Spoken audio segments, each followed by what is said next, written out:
So I recently had the chance to get a Red Raptor, a Red Komodo X, and a Canon C400, and I thought I'd put them to the test. But I only had one day to work with these cameras to do a head-to-head comparison with all these cameras. So I decided to set the camera up on my balcony and film a hummingbird feeder.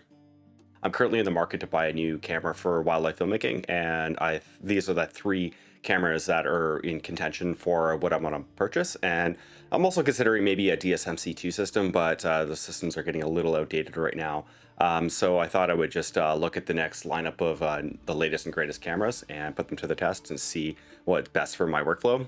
And also, I thought I'd put them to the test against my Zcam. Now, Zcam has been around for a while now. I have the E2 F6 as a full frame 6K sensor, and I've been shooting on that thing for quite a long time, actually. I really like the camera. I don't normally use it on any like high-end productions where they require us to have RED cameras, which we typically shoot on.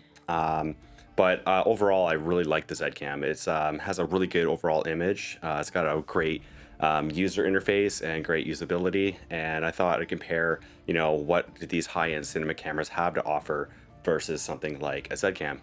And that's the only thing I was really looking for in this test, is just a comparison of what the image actually looks like. I didn't have enough time to do a deep dive on all these cameras. And so with all that, let's check out the shots we got.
And so that was the test. What did you think? I really love that Red Raptor. Like, nothing beats that image. It's just such a strong, sharp, great dynamic range. It's got great highlight roll off. It's just a fun camera to shoot with. It's got all the frame rates and resolution you could ever ask for. And that R3D file is just so fun to play with in post. Like, you can really push that image around quite a bit in post production, and it really holds up. It's actually really, really good at low light as well. I didn't really test it on this shoot, but I pushed that camera into low light situations, and that thing holds up quite well. I feel like the Zcam actually held up quite well, considering it's only like a 10-bit camera. And, you can pick one of these up for like, a couple $1,000s. It's still a fun camera. I still really enjoy the Zcam. I know they have the Zcam E2 Mark II system coming out soon. So I'm pretty interested to see what the folks at Zcam come up with. And one thing with the Zcam, I could definitely tell that it just, that 10-bit image is quite a nice image. I just know like the big production companies are not going to be interested in hiring me with a Zcam. They'd much rather have me filming with a Red camera. It's just an industry standard, and I know that I'd be able to rent out that Red camera a lot easier than a Z camera. So I think it's definitely worth an upgrade to going with a Red camera. And the one thing about the Zcam is that I had a hard time retaining detail in the highlights on the glass of the hummingbird feeder. As you can see in the glass right here, The image just kind of falls apart, and I had a really hard time grading the glass right here when you compare that to the Red Raptor, where like it's just such a crystal clear glass. Like you could see the little hairs and like little debris that's on the glass. And with the Z cam, it's just completely blown out. Even though the lighting wasn't changed at all throughout the day, it was even flat light all day. One of the biggest tests that I wanted to do in all of this was testing the low light capabilities of the Komodo X. And night and day difference comparing the Komodo X to the C400 with that triple native ISO. I shot pretty late into the day with a Komodo X, as late as I possibly could. And then when I completely ran out of light, I brought up the C400 and I put it on 12,800 ISO, and I was able to shoot for like another solid hour after I had to put the Komodo away. Like that camera just could keep going and going and going. So if you're looking for a low light weapon, the Komodo X is not going to be your friend. I do like to try out the Komodo X with a speed booster. Please let me know if anybody has used speed boosters on the Komodo X, and let me know what your experience has been like. Like if I was to buy a Komodo X, I like for sure would get a speed booster. But I'd like to hear what your thoughts and your experience has been like with using a speed booster on the Komodo X.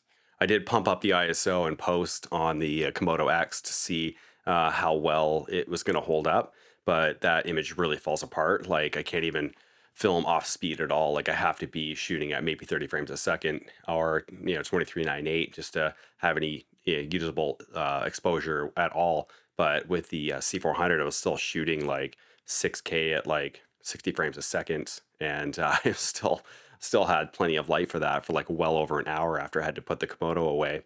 But what can I say? I mean, that Komodo X was great camera overall. I really like the form factor of it. It's a nice small size body.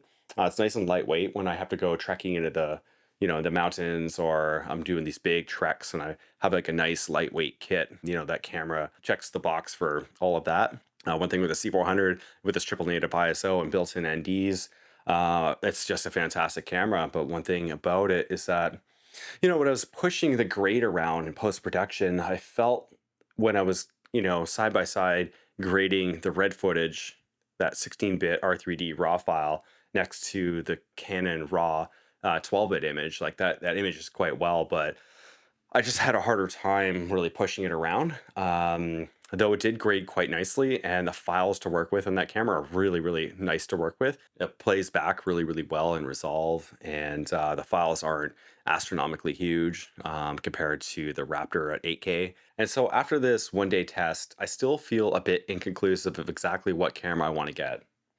Sure, the Red Raptor has just this absolutely amazing image, but I don't feel like it would be a great return on my investment as the industry is quite slow right now. And I would definitely go for the Red Komodo X, but the low light capabilities of that camera are way less than desirable.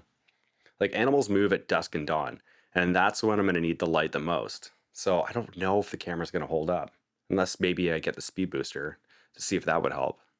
And I know the C400 would definitely hold up in those lighting situations, but I know production companies would much rather me have a red camera than opposed to, a Canon cinema camera. And, the Z camera, I love the Z camera. It definitely holds up in low light, but it's going to be even less desirable than the Canon C400. So, what are your thoughts? What do you think? What camera do you think I should go with? Do you have any recommendations for me? And with that, thank you for watching. We'll see you on the next one.